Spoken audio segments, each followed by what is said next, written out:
Stop. You're under arrest. Shut up. Why? You committed a felony by kicking me in the fucking nuts. Now shut the fuck up. You're going to jail. Okay, what you doing? You know what?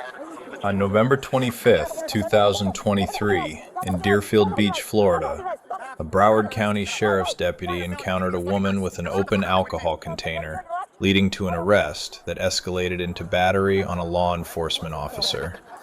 This analysis examines the constitutional and statutory framework governing this interaction.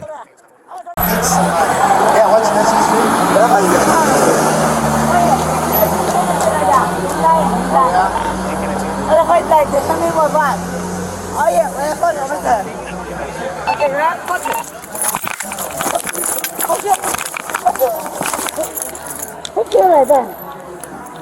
Yankee 19 can have one white female detained from that Leo at North Ocean Drive and 2nd Street. 7894, please.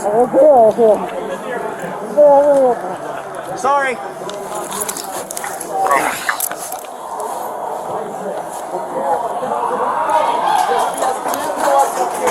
Get me an estimate, please.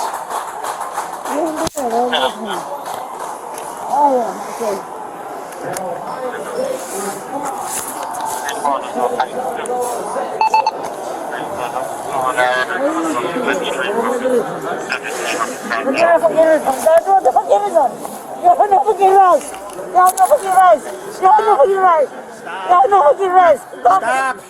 You're under arrest. Shut up. Why? You committed a felony by kicking me in the fucking nuts. Now shut the fuck up. You're going to jail. Okay, what you doing? You know what? Why you over there? Do you have bags like a box?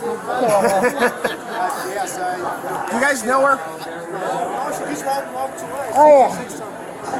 How much for both? Yeah, I saw she keep it bad.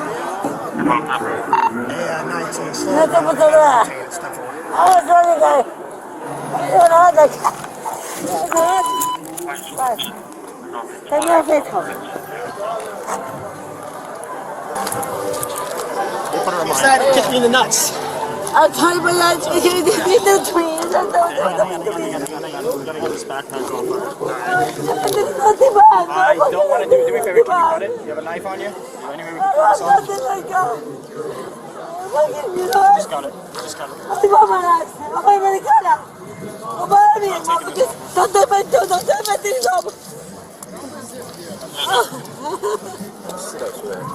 Sit up. Sit up. Sit up. Sit up. We're gonna stand you up, okay? One, two, three. Thank you very much. Okay, thank you. You know what? I think it was me.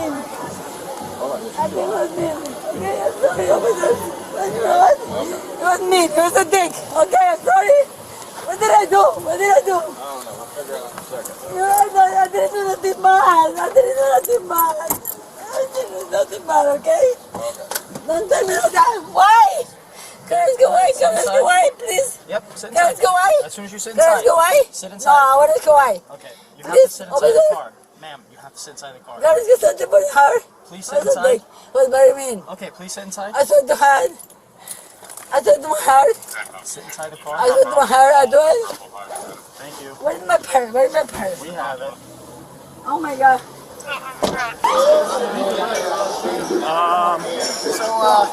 Yeah, what? I came up behind her, detained her, said, hey, you're detained. Asked her, hey, you tell your neighbor to kill herself. And she starts rambling, so I go, hey, hold on a sec, on my radio. And while I'm doing that, she fucking kicks me straight in the nuts. She misses, I block it, grab her leg, and I dumped her. The felony's going to supersede it. She can deal with the medical stuff at the jail. Okay. I'll keep her over here. Let's just get off the road to stop everybody from watching. I'll pull up right over here, okay? All right. Ready? Hello, ma'am. I have to check you. Are you okay? Yeah, I'm okay. Okay. All right. We just Can have you to do check something? Yeah, you can take the handcuff on me. Okay. Make Because you know what? It's not fair. It's not fair.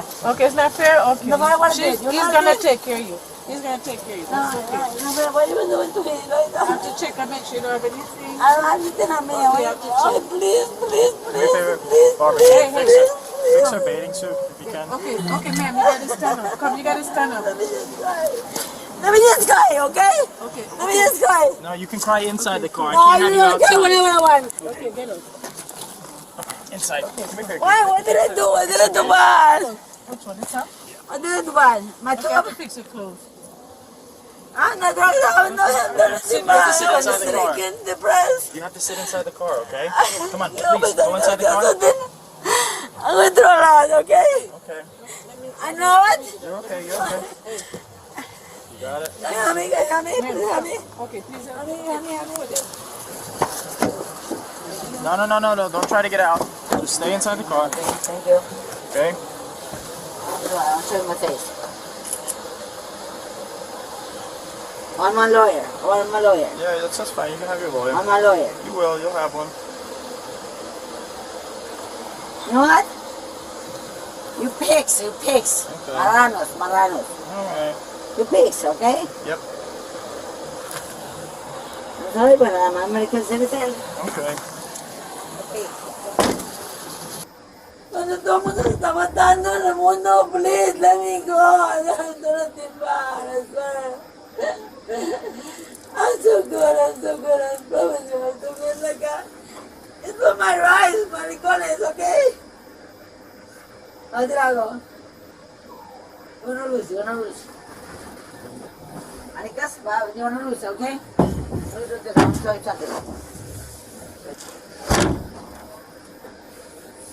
Oye, estoy.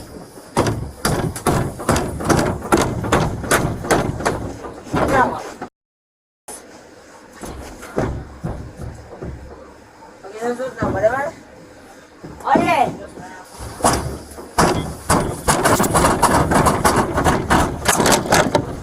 If you break it, we're just going to charge you with that Okay, too, charge me with okay? that. Charge me, okay? We'll just add it. It's good. You want this? No, just give it. Wanda, well, give it to me. That's to me. Okay, do it to me. You know what? You're also being recorded doing this, so you're being You know what? recorded doing You know what? You know what? That is.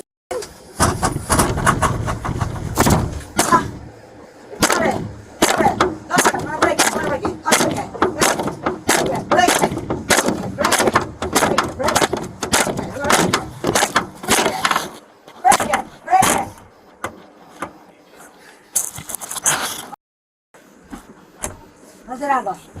You hear me?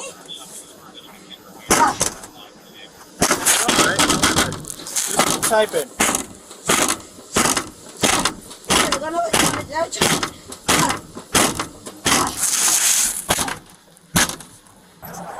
Under Florida Statute 856.011, public intoxication is unlawful when a person is intoxicated in a public place and causes a disturbance or endangers others.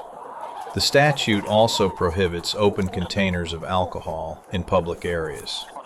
The deputy's observations of erratic behavior, combined with the visible open container, established reasonable suspicion for a Terry stop under the Fourth Amendment, justifying the initial detention for investigation. A critical moment occurred when the subject kicked at the deputy during detention. This act constitutes battery under Florida Statute 784.03, and specifically battery on a law enforcement officer under Florida Statute 784.07, which elevates the offense to a third-degree felony punishable by up to 5 years imprisonment. The deputy's immediate defensive response must be evaluated under Graham v. Connor. Graham v. Connor, decided by the Supreme Court in 1989, established the objective reasonableness standard for use of force. The court held that reasonableness must be judged from the perspective of a reasonable officer on the scene, not with hindsight. 3 factors govern this analysis: the severity of the crime, whether the suspect poses an immediate threat, and whether the suspect is actively resisting arrest. Here, the subject's physical attack created an immediate threat, justifying the deputy's reactive force in blocking the kick, securing her leg, and executing a controlled takedown. The Fourth Amendment protects against unreasonable searches and seizures. For an arrest to be constitutional, officers must have probable cause. In Atwater v. City of Lago Vista, the Supreme Court confirmed that warrantless arrests for misdemeanors committed in an officer's presence are constitutionally permissible. The battery elevated this from a misdemeanor detention to a probable cause arrest for felony battery. Following the physical confrontation, the deputy conducted a search incident to arrest. This is authorized under Fourth Amendment jurisprudence as established in United States v. Robinson. Officers may search arrestees for weapons and contraband that could pose safety risks or be destroyed. The deputy's request for a female officer to conduct the search, while not constitutionally required, represents best practice and exceeds minimum legal standards. When the subject stated, "I want my lawyer," the deputy appropriately acknowledged this invocation of Sixth Amendment rights. The right to counsel attaches at critical stages of prosecution. While formal access to counsel occurs at arraignment, the deputy's acknowledgement demonstrates constitutional awareness. Miranda v. Arizona requires warnings before custodial interrogation, not immediate access to counsel at the arrest scene. The final charges included public intoxication under Florida Statute 856.011, open container violation under the same statute, disorderly conduct under Florida Statute 877.03, and resisting an officer without violence under Florida Statute 843.02. Notably absent from final charging documents is the felony battery on law enforcement charge mentioned at scene. This likely reflects prosecutorial discretion, plea negotiation strategy, or evidentiary considerations in determining which charges to formally prosecute. The deputy receives a grade of B+. Legal compliance was strong. Probable cause existed for detention and arrest. Use of force was objectively reasonable under Graham, and Fourth Amendment procedures were followed. Tactical response was appropriate, using defensive techniques proportional to the threat. Professionalism remained intact despite provocation. Areas for improvement include initial communication with the subject and providing clearer explanations of detention reasons, which, while not legally required, represent best practices in de-escalation. The subject receives a grade of D-. While she appropriately invoked her right to counsel, her decision to physically attack the officer transformed a misdemeanor situation into a felony case. Battery on law enforcement under Florida Statute 784.07 carries significantly more serious consequences than public intoxication. Her continued resistance after being informed of arrest added the resisting charge under Florida Statute 843.02. Compliance with lawful orders was poor, and her actions consistently escalated rather than de-escalated the situation. Intoxication, while impairing judgment, is not a legal defense to battery, disorderly conduct, or resisting arrest. This incident illustrates three critical lessons. First, minor offenses can rapidly escalate into serious felonies through poor decisions. A misdemeanor public intoxication charge became a potential 5-year felony through one physical act. Second, compliance with lawful orders, even when disagreeing with arrest, is legally required and practically beneficial. Resistance adds charges and eliminates opportunities for favorable outcomes. Third, understanding constitutional rights means knowing both what you can assert and when assertion is appropriate. Invoking counsel is a right. Physical resistance is a crime. Let us know if there is an interaction or legal topic you would like us to discuss in the comments below. Thank you for watching, and don't forget to check out our second channel, Street Law, for even more police interaction and courtroom content. Our goal is to provide balanced, accurate legal analysis that helps everyone better understand the intersection of law, procedure, and constitutional rights.